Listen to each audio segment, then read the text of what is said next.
Mr. Chairman. There's no state that's more dependent upon the issues that are brought up in this committee hearing. And this is the reason I got on in the first place. I hear regularly from small businesses in Oklahoma, because we've got a lot of them. Their margins are shrinking. I think we can speculate as to why, and it's pretty obvious.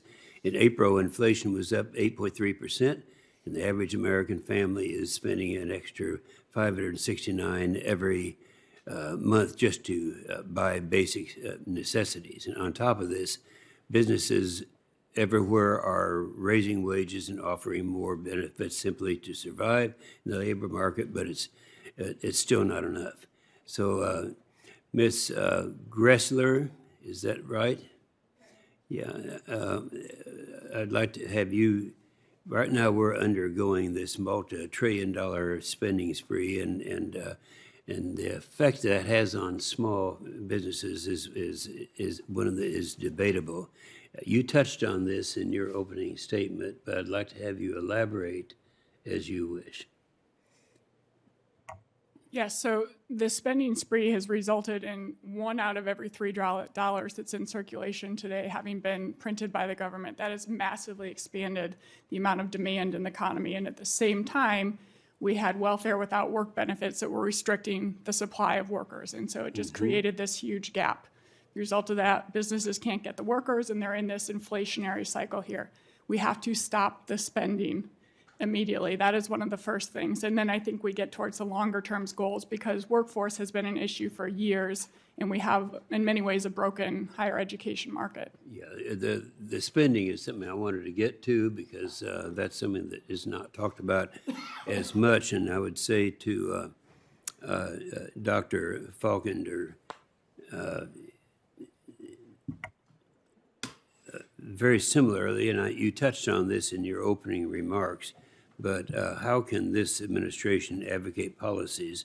Obviously, they're not doing it right now, that would help level the playing field for small businesses. Thank you, Senator. I think some of the most important things that we can do is reduce, as was stated, some of the spending, but also some of the regulation that's being imposed on small businesses. Organizations that are operating at smaller scale but nevertheless have the same regulatory requirements have fewer workers to spread those costs over. It makes it more expensive per worker. And as a result, we're seeing that small businesses are struggling more than others to retain workers. Likewise, as the chairman mentioned, larger businesses have greater ease in providing telework, for instance, for their employers. And so anything we can do to make the environment for small businesses more competitive by reducing some of the costs that we impose upon them and some of the threats of higher taxation that we're imposing upon them would be beneficial to assist small businesses.